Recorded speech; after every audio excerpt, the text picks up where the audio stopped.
پچھلے آدھے گھنٹے سے جرگے میں جمع سب لوگ شاہ میر بلوچ کا انتظار کر رہے تھے، اور وہ سردار ہی کیا جو انتظار نہ کروائے۔ ہاں، وہ سردار تھا، علاقے کا نیا سردار، 27 سالہ نوجوان سلطان میر بلوچ کا وارث، امریکہ سے گریجویٹ اور ماسٹر کی ڈگری اسی ڈھک رگ میں سردار بھر دی گئی تھی۔ سلطان میر بلوچ نے ہر پل اسے یاد باور کروایا تھا کہ اسے وطن واپس آنا ہے اور اس کی جگہ سردار بننا ہے۔ شاہ میر بلوچ کو خوف بھی یہی زندگی اٹریکٹ کرتی تھی۔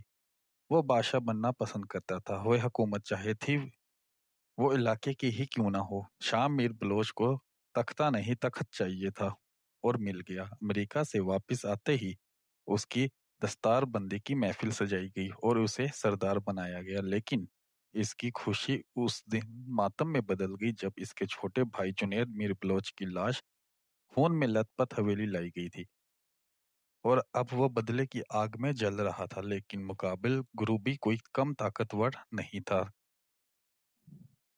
قاتل دوسرے علاقے کے سردار کا اکلوتا بیٹا ظفر نواز بلوچ تھا۔ مقابلہ ٹکر کا تھا۔ اچانک سے گاڑیوں کی ایک قطار سامنے سے آتی دکھائی دی۔ ویگو، پجارو اور بہت سی گاڑیاں۔ پہلے تمام مسلح گارڈز اترے، پھر دروازہ کھولا۔ شاہ میر ایک شاہ سے اترا، سیاہ رنگی قمیض، گھیردار شلوار، سر پر روایتی پگ، اپنی شال باندھے کندھے پر ٹھیک کرتا ہوا وہ آ کر بیٹھ گیا۔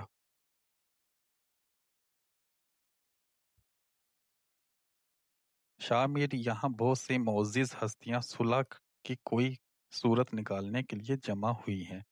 ہم نہیں چاہتے کہ علاقے کے دوسرا داروں کو مابین خون خرابہ ہو اور علاقائی دشمنی کی شروعات ہو۔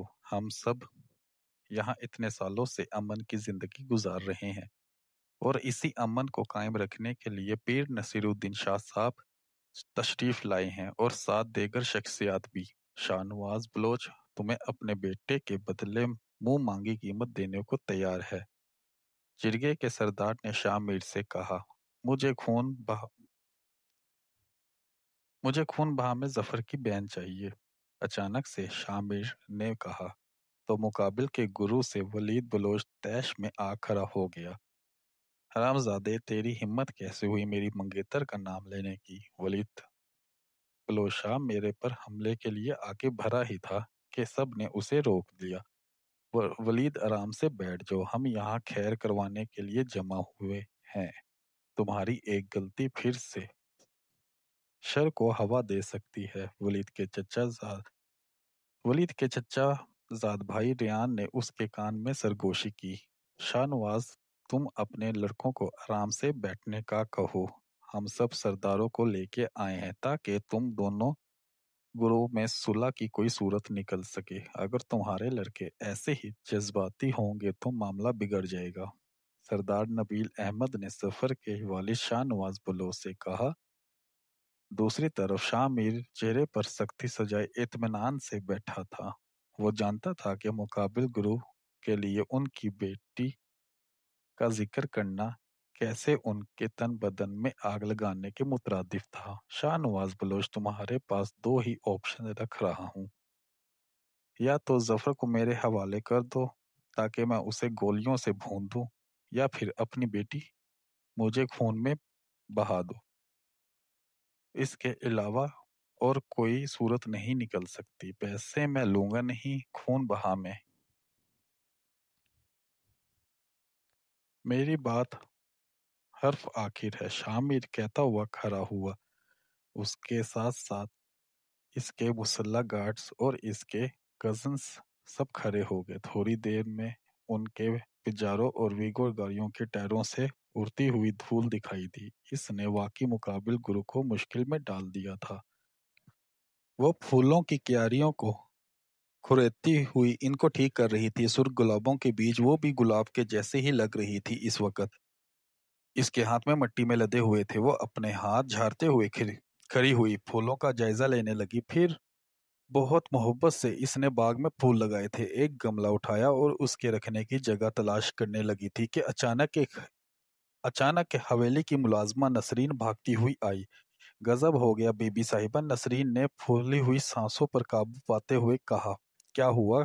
کیوں دل دہلا رہی ہو؟ جلدی بتاؤ، کیا بات ہے؟ سامنے ہی چارپائی اور اس کی والدہ، پھوپھیاں، خالہ اور چچیاں اور دادی بیٹھی باتیں کر رہی تھی تو نسرین کی بات سن کر آمنہ بیگم بولی، گملہ ابھی بھی اس حریم کے ہاتھ میں تھا اور وہ اسے گھمائے پوری طرح سے نسرین کی طرف متوجہ تھی۔ ونی میں حویلی کی بیٹی کو مانگا ہے، شاہ میر نے۔ نسرین بات سن کر تمام خواتین ایک جھٹکے سے کھڑی ہو گئیں اور دوسری طرف حریم کے ہاتھ گملہ چھوٹ کر نیچے گر گیا۔ یہ نہیں ہو سکتا، حریم نے ایک دم کہا، یہ نہیں ہو سکتا۔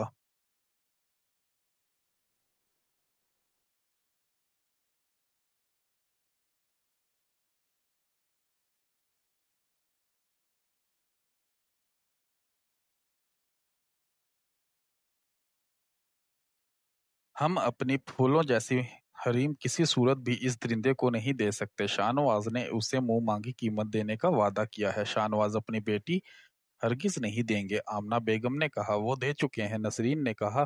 تو وہاں موجود کسی کو بھی اپنی سماعتوں پر یقین نہیں آیا۔ اگلے ہی پل حریم ایک جھٹکے سے زمین بوس ہوئی تو سب اس کی طرف لپکے۔ حریم، میری بچی، ہوش میں آؤ۔ آمنہ بیگم اس کے گال تھپ تھپا کر پریشانی سے بول رہی تھی۔ جرگے کے فیصلے سے واپس آتے ہی اور وہ اپنے والد سلطان میر کے کمرے میں داخل ہوا۔ سلطان میر بلوچ کو اپنے چھوٹے بیٹے جنید کی موت کی خبر سنتے ہی دل کا دورہ پڑ گیا تھا اور تب سے لے کر وہ بستر پر تھے، پچھلے 8 مہینے سے، صدمے سے نڈھال۔ کیا فیصلہ ہوا جرگے کا؟ ظفر کو تمہارے حوالے کیا یا نہیں؟ شاہ نواز نے سلطان میر بلوچ نے سوال کیا۔ شاہ نواز بلوچ کی بیٹی مانگی ہے میں نے، خون بہا میں، شاہ میر نے ان کے قریب بیٹھتے ہوئے کہا۔ بیٹی، ایسا ایسا کیوں کیا تم نے؟ مجھے میرے بیٹے کا قاتل چاہیے، نہ کہ قاتل کی بہن۔ سلطان میر بلوچ نے کہا، بہن میرے پاس آئے گی تو بھائی خود تڑپ کر آئے گا۔ پہلے بہن کو اذیت دوں گا، اس کی تکلیف دیکھ کر بھائی خود میرے سامنے گھٹنے ٹیک دے گا۔ شاہ میر نے کہا، سوچ ہے تمہاری شاہ نواز، اپنے اکلوتے وارث کی قربانی ہرگز نہیں دے گا۔ بیٹی قربان کرنا آسان ہے اس کے لیے۔ سلطان میر نے کہا، سنا ہے اسے حویلی کی بیٹی کہا جاتا ہے۔ باپ، بھائی، چچا، ماموں سب کی لاڈلی ہے، اس کی تکلیف پر تڑپ اٹھیں گے جب میں ان کے پاس اس کی ویڈیو بھر کر بھیجوں گا۔ شاہ میر نے پوری یقین سے کہا، عورت ذات پر ظلم کرنا میں نے تمہیں نہیں سکھایا شاہ میر۔ مجھے شاہ نواز کے سارے خاندان سے نفرت ہے، مگر پھر بھی میں عورت ذات پر ظلم کے حق میں نہیں ہوں۔ لیکن یہ بھی سچ ہے کہ میں اس لڑکی کو اپنی حویلی میں برداشت نہیں کر سکتا جس کے بھائی نے میرے جگر کا ٹکڑا لہو لہان کر ڈالا۔ سلطان میر نے کہا، ان سے بولا نہیں جا رہا تھا، وہ بیٹھنے کی بھی پوزیشن میں نہیں تھے، لیٹے ہوئے تھے۔ میں جو کرنا چاہتا ہوں مجھے کرنے دے بابا سائیں، میں نے بہت سوچ سمجھ کے یہ فیصلہ کیا ہے۔ میرا مقصد ظفر کی بہن کو حاصل کرنا نہیں ہے، مجھے ظفر چاہیے۔ وہ کہانی تو سنی ہوگی نا آپ نے کہ ایک جادوگر کی جان طوطے میں ہوتی ہے، جادوگر کو مارنا ہے تو طوطے کا گلا دبا دو، بس وہی کرنے جا رہا ہوں۔ پچھلے 8 مہینوں سے سکون کی نیند نہیں سو سکا میں۔ شامر کہتا ہوں ان کے کمرے سے نکل گیا، وہ بخار میں تپ رہی تھی۔ آمنہ بیگم اس کے سرہانے بیٹھ کر اس کے ماتھے پر ٹھنڈے پانی کی پٹیاں رکھتی جا رہی تھی۔ 22 سالہ حریم بے یقینی سے چھت کو گھورے جا رہی تھی۔ اماں، بابا سائیں میرے ساتھ ایسا کیسے کر سکتے ہیں؟ اتنی ناانصافی، اتنا ظلم! کیا اسی لیے بچپن سے مجھے پھولوں کی طرح سنبھال کر رکھا تھا کہ ایک دن مجھے مسل دیں؟ حریم افسوس سے بول رہی تھی۔ آنے دو تمہارے بابا سائیں کو، میں بات کرتی ہوں ان سے۔ مجھے تو اب تک یقین نہیں آ رہا کہ واقعی ہی تمہارے بابا سائیں نے یہ فیصلہ کیا ہے۔ حریم کی ماں آمنہ بیگم نے کہا، اماں، میں نے تو کل کبوتروں کو بھی آزاد کر دیا تھا کہ مجھے آزادی پسند ہے، پھر مجھے قید کیوں مل رہی ہے؟ حریم بولے جا رہی تھی کہ شاہ نواز اندر داخل ہوئے۔ یہ کیا کر دیا آپ نے؟ میں پوچھ رہی ہوں یہ کیا کر دیا آپ نے؟ میری پھول جیسی بچی کیسے اس درندے شاہ میر کے حوالے کر سکتے ہیں آپ؟ نا بیگم نے شاہنواز کے شانے جھنجھوڑتے ہوئے پوچھا۔ تو اور کیا کرتا؟ ظفر کو اس کے حوالے کر دیتا، کر کے وہ اسے گولیوں سے بھون دے، اپنا اکلوتا وارث اس کے حوالے کر دیتا۔ شاہنواز نے روتے ہوئے کہا۔ اندازہ ہے کہ ونی میں آئی ہوئی لڑکی کے ساتھ کیا سلوک کیا جاتا ہے؟ آمنہ بیگم نے کہا۔ سب جانتا ہوں، شاہنواز بولے۔ سب جانتے ہوئے بھی آپ نے مجھے کوئی دھکیل دیا بابا سائیں، صرف اس لیے کہ میں بیٹی تھی اور میری قربانی دینا آسان تھا۔ حریم سے بولا نہیں جا رہا تھا، لیکن پھر بھی اس نے کہا، ٹھیک ہے میری بچی، تمہیں مجھ سے شکایت ہے نا؟ ٹھیک ہے، میں نہیں دیتا تمہاری قربانی، میں ابھی گھر کے پاس جاتا ہوں اور ظفر کو اس کے حوالے کر دیتا ہوں تاکہ اس کی لاش شام کو میرے گھر آئے خون میں لت پت ہو کر۔ کہتے ہوئے تیزی سے باہر نکل گئے تو ایک دم سے حریم اٹھی اور ان کے پیچھے دوڑنے لگی۔ نہیں بابا سائیں نہیں، میں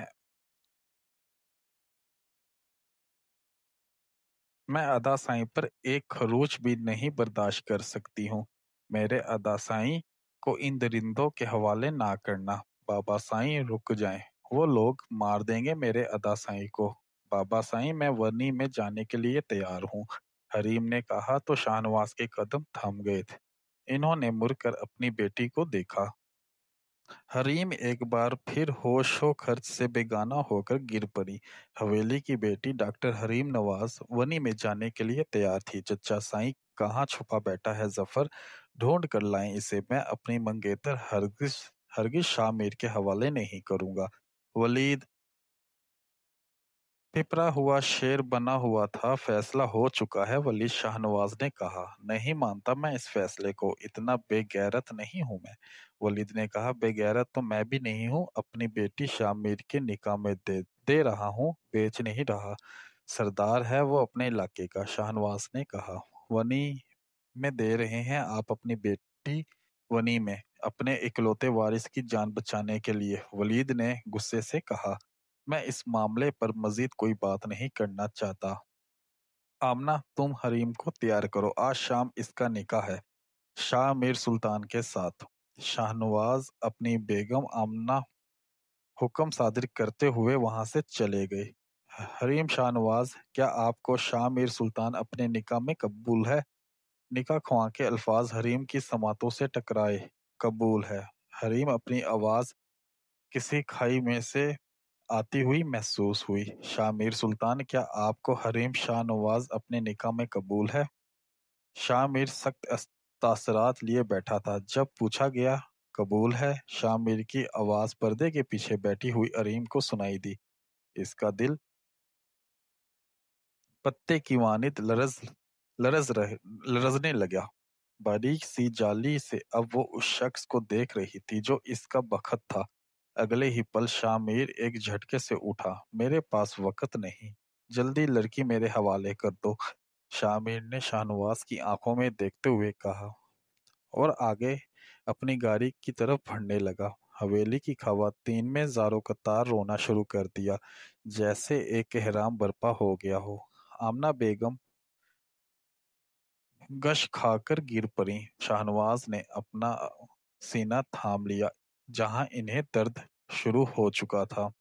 اندر بیٹھے ہوئے ولید نے ویلی کی چیزوں کو توڑ پھوڑ کر شروع کر دی تھی۔ شاہ میر نے گردن گھما کر یہ منظر دیکھا تھا۔ اس کے دل کو عجیب سا سکون مل رہا تھا ان لوگوں کی بربادی دیکھ کر۔ میں نے اپنے بھائی کی مردہ لاش اٹھائی ہے، اب تم لوگ اس زندہ لاش کا کاندھا دو۔ شاہ میر نے حریم کی طرف دیکھتے ہوئے کہا، جو کہ اب تک گھونگھٹ میں تھی۔ شاہ میر کی ویگو اس کے علاقے کی طرف رواں دواں تھی۔ وہ آگے بیٹھا ہوا تھا۔ 25 سالہ مراد، جو کہ شاہ میر کا سب سے خاص بندہ تھا، وہ گاڑی ڈرائیو کر رہا تھا۔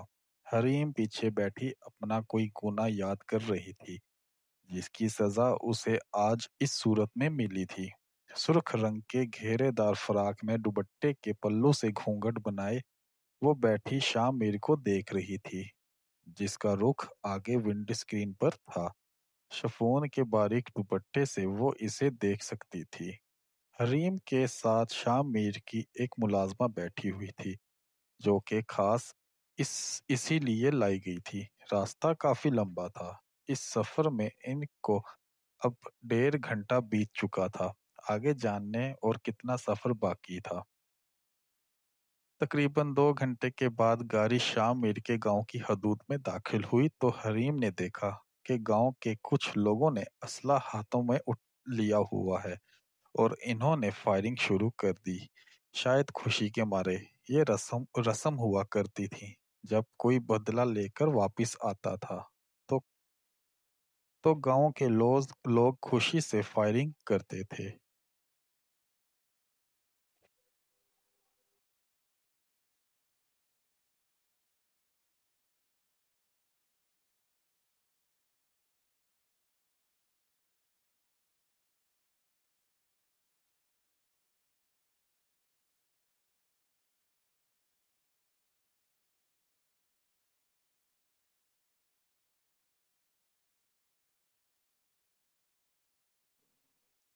لیکن بدلے کی وجہ سے نہیں بلکہ شام میر کے نکاح کی وجہ سے کی گئی تھی۔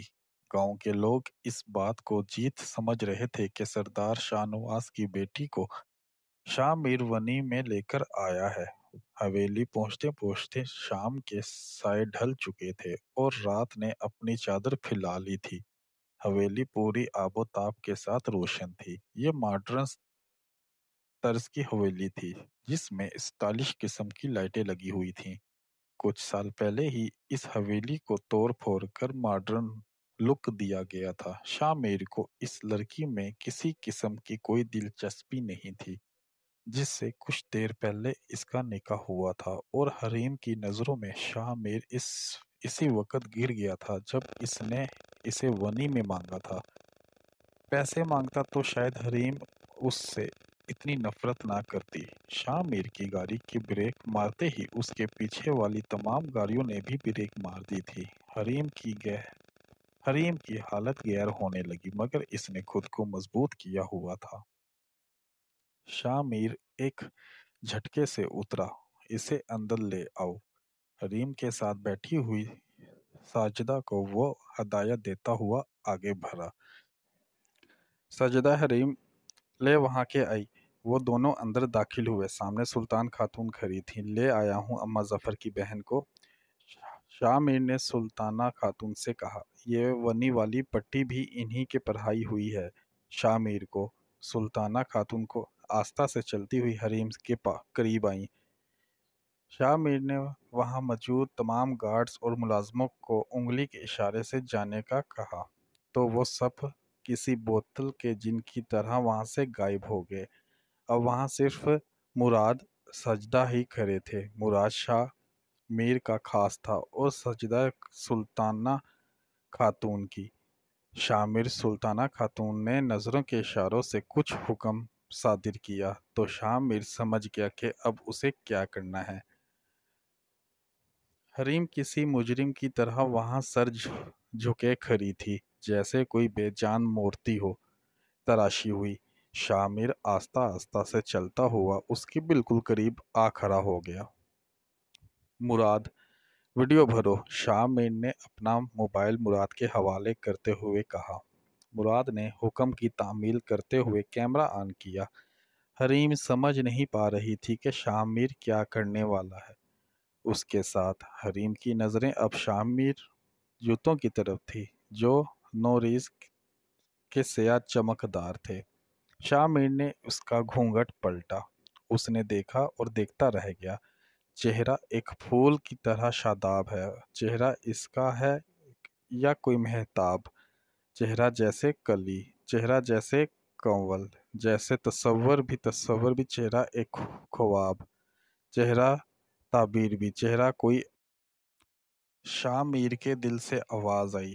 وہ ایک پل اس چہرے میں ایسے کھو گیا جیسے دنیا میں اس چہرے کے سوا کچھ ہے ہی نہیں، اور اگلے ہی جنید کا خون میں لت پت چہرہ اس کی آنکھوں کے سامنے لہرایا۔ اس کی آنکھیں تیش سے سرخ ہو گئیں، دل کا گلا گھونٹ دیا، بدلے کی آگ جلانے لگی۔ اگلے ہی پل اس کا ہاتھ اٹھا اور ایک زناٹے دار تھپڑ حریم کے گال پر اس نے دے مارا۔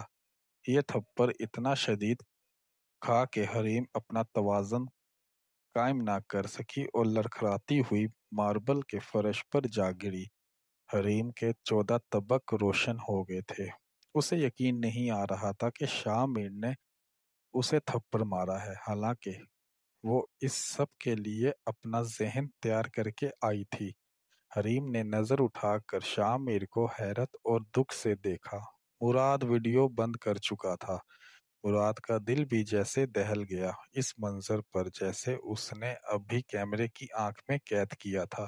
حریم شاہ میر کو دیکھ رہی تھی کہ شاہ میر نے اپنا ہاتھ جس سے اس نے حریم کو تھپڑ مارا تھا اسے سامنے والی کھڑکی پر دے مارا اور کھڑکی ٹوٹ کر ریزہ ریزہ ہو گئی۔ حریم نے دیکھا شاہ میر کی ہتھیلی سے اب خون رس رہا ہے۔ وہ اسے حیران کیے جا رہا تھا، کیا اس شخص نے خود کو سزا دی ہے اس تھپڑ کی جو اس نے مجھے مارا اور اپنا ہاتھ زخمی کر دیا؟ حریم سمجھنے کی کوشش کر رہی تھی، وہ فرش پر ہی بیٹھ گئی۔ شاہ میر، یہ کیا کیا تم نے؟ سلطانہ خاتون فوراً آگے بڑھی اور اس کا خون آلودہ ہاتھ اپنے ہاتھ میں لے لیا۔ ساجدہ جلدی سے پٹی لاؤ۔ سلطانہ خاتون کے حکم پر ساجدہ فوراً بھاگتی ہوئی گئی اور فرسٹ ایڈ کا سامان لے آئی۔ تم سے ایسی بچگانہ حرکت کی توقع ہے کہ نہیں تھی، سلطان خاتون نے اس کے ہاتھ میں پٹی باندھتے ہوئے کہا۔ شاہ میر نے ایک نظر حریم پر ڈالی جو پھٹی پھٹی آنکھوں سے اسے دیکھ رہی تھی، جیسے کوئی بچہ کسی جن سے خوفزدہ ہو کر اسے دیکھ رہا ہو۔ آنکھیں دیکھیں تو میں دیکھتا رہ گیا۔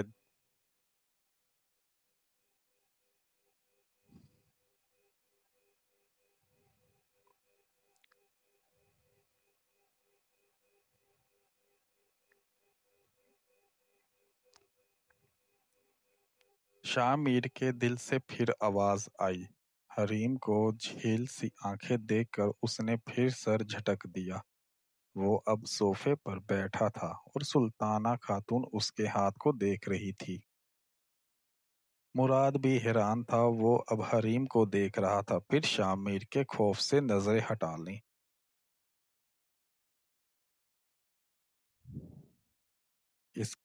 اس کے دائیں کندھے پر رائفل لٹک رہی تھی، ہلکی داڑھی، سفید رنگ کا لباس، کاندھے پر سیاہ شال اوڑھے۔ حریم اس کے ہاتھ میں موبائل کو دیکھنے لگی جس میں اس نے ویڈیو بھری تھی۔ مراد، یہ ویڈیو شاہ نواز کے گھر کسی کا نمبر دیکھ کر انہیں بھیجنا کل۔ آج کے لیے اس لڑکی کی رخصتی ہی کافی ہے۔ سلطانہ خاتون نے مراد سے کہا۔ یہ نہیں ہو سکتا، میرے گھر والے تڑپ جائیں گے۔ حریم کی حالت غیر ہو گئی ویڈیو کا سوچ کر۔ اماں، میں تھک گیا ہوں، مجھے آرام کرنا ہے، شاہ میر کہتا ہوا اٹھا اور ایک نظر پھر حریم پر ڈالی۔ اور یہ لڑکی سائیں؟ ساجدہ فوراً بولی۔ مجھے نہیں پتا اس کا، میری نظروں کے سامنے نہ آنے پائی یہ لڑکی آج کے بعد، شاہ میر کہتا ہوا اپنے کمرے کی جانب بڑھنے لگا۔ شاہ میر کے جانے کے بعد سلطانہ خاتون اٹھی اور حریم کے قریب آئیں۔ اگر تیرے بھائی میں ذرا سی بھی غیرت باقی ہے تو تجھے آزاد کروانے ضرور آئے گا، لیکن تب تو حویلی میں ایک ملازمہ کی حیثیت سے رہے گی، اور شاہ میر کی بیوی کے مقام کا تو سوچنا بھی مت۔ یہ تھپڑ جو آج تجھے پڑا ہے ہر پل تجھے تیری اوقات یاد دلائے گا۔ جس دن ظفر نے خود کو شاہ میر کے حوالے کر دیا اس دن تو آزاد ہو جائے گی، سلطانہ خاتون نے کہا اور کھڑی ہو گئی۔ ساجدہ، اسے اپنے کمرے میں لے جاؤ، سلطانہ خاتون نے کہا اور وہاں سے چلی گئی۔ اب وہاں صرف حریم اور ساجدہ اور مراد موجود تھے۔ ساجدہ نے حریم کو بازو سے پکڑا۔ چل اٹھ، ساجدہ انتہائی ہتک امیز لہجے میں بولی۔ آرام سے ساجدہ، شاہ میر کی بیوی ہے۔ مت بھولو نکاح ہوا ہے ان کا شاہ میر سے۔ مراد سے یہ سلوک نہ جانے کیوں برداشت نہیں ہو رہا تھا۔ تمہیں بڑا ترس آ رہا ہے اس پر؟ ساجدہ نے منہ بنا کر مراد سے کہا۔ مراد نے ایک نظر حریم پر ڈالی اور وہاں سے چلا گیا۔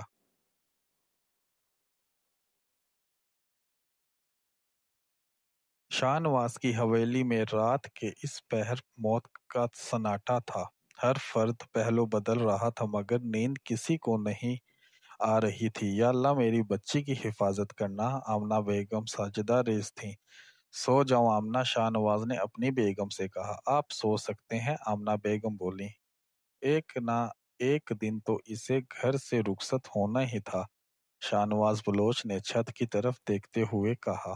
اس طرح سے اسے آپ رخصتی کہتے ہیں؟ کوئی جنازہ بھی ایسے نہیں جاتا جیسے میری بیٹی گئی ہے۔ مردے کو بھی امید ہوتی ہے کہ خدا اس کے ساتھ خیر کا معاملہ کرے گا، مگر میری بیٹی تو درندے کے پاس گئی ہے، آمنہ بیگم نے کہا۔ شاہ میر درندہ نہیں ہے، شاہ نواز نے کہا۔ آپ دے لیں خدا کو دلاست جتنا دینا ہے، سچ یہی ہے کہ میری بچی۔ آمنہ بیگم رونے لگی۔ نیند تو سولی پر آ جاتی ہے، سوائے اس حویلی کے مکینے کو بھی آ گئی تھی۔ ولید اپنی رائفل صاف کر رہا تھا۔ وہ بھپرا ہوا شیر بنا بیٹھا تھا۔ شاہ میر مرے گا میرے ہاتھوں، سمجھتا کیا ہے میری منگیتر لے جائے گا اور میں تماشا دیکھتا رہوں گا، ولید نے کہا۔ آرام سے ولید، آرام سے، ظفر علی والی غلطی نہ کرنا، ریان نے سمجھایا۔ وہ دونوں حویلی کی چھت پر بیٹھے ہوئے تھے۔ سمجھ نہیں آتی کہ ظفر کو زمین کھا گئی یا آسمان نکل گیا، ولید بولا۔ مجھے تو لگتا ہے شاہ نواز چچا نے اسے خود روپوش کرا دیا ہے، سب ڈرامہ ہے کہ ظفر بھاگ گیا، ریان نے کہا۔ مجھے بھی ایسا لگ رہا ہے، ولید نے رائفل لوڈ کرتے ہوئے کہا۔ حریم بھوجل قدموں سمیت ساجدہ کے کمرے میں آئی، جو کہ حویلی کے پچھلی طرف تھا۔ وہاں دو چارپائیاں رکھی ہوئی تھیں۔ یہ تمہارا بستر ہے ساجدہ نے ایک لحاف چارپائی پر بچھاتے ہوئے کہا۔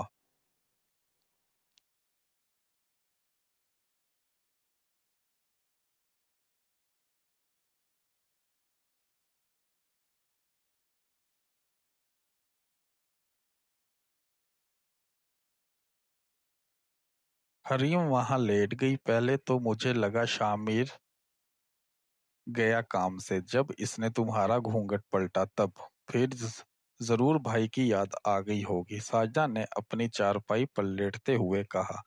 ویسے ایک بات بتاؤ کہ یہ سلطانہ بیگم ہے نا، یہ شاہ میر کی سگی ماں نہیں ہے؟ شاہ میر کی ماں تو اسے جنم دیتے ہی زچگی کے درد میں مر گئی تھی، پھر سال بعد سلطان میر نے سلطانہ خاتون سے نکاح کیا۔ ان کا نام تو شگفتہ ہے، لیکن سلطان میر کی وجہ سے ان کا نام سلطانہ رکھا گیا۔ یہاں آ کر ساجدہ ساجدہ بتانے لگی، وہ باتوں کی بے حد شوقین تھی اور نئے انکشافات کرنے کی بھی، تو وہ اپنا شوق پورا کر رہی تھی۔ حریم اپنے ماتھے پر اور اپنا بازو رکھے کسی غیر مری نقطے کو تکے جا رہی تھی۔ پتہ نہیں وہ ساجدہ کو سن بھی رہی تھی یا نہیں۔ جنید سائیں نہ سلطانہ خاتون کے بیٹے تھے، یعنی شاہ میر سائیں کے سوتیلے بھائی، لیکن پیار سگوں سے بھر کر تھا دونوں میں۔ ساجدہ نے بتایا، شاہ میر سائیں تو سلطانہ خاتون کے حکم کے تابع ہیں، جیسا وہ کہتی ہیں وہ ویسا ہی کرتے ہیں۔ تمہیں خون بہا میں مانگنے کا حکم بھی سلطانہ خاتون نے ہی دیا تھا شاہ میر سائیں کو، ساجدہ نے کہا۔ ساجدہ بولے جا رہی تھی کہ اچانک حریم کو دیکھا تو وہ سو چکی تھی، بیچاری ساجدہ نے کہا، اور لائٹ آف کر دی۔ وہ پہلو بدل بدل کر تھک گیا تھا، اسے ہاتھ میں درد ہو رہا تھا۔ اس نے پین کلر لیا اور پھر سے لیٹ گیا۔ بار بار آنکھوں کے سامنے حریم کا چہرہ آ جاتا۔ اب وہ اپنے پٹی شدھ ہتھیلی کو دیکھ رہا تھا۔ ریاست کیلیفورنیا کے شہر لاس اینجلس کے ایک نائٹ کلب میں بیٹھا وہ شراب کے گھونٹ پیتا ہوا بظاہر تو وہ سامنے منظر کو دیکھ رہا تھا، لیکن حقیقت میں اس کی آنکھیں کسی غیر مرئی نقطے کی طرف مرکوز تھیں۔ سامنے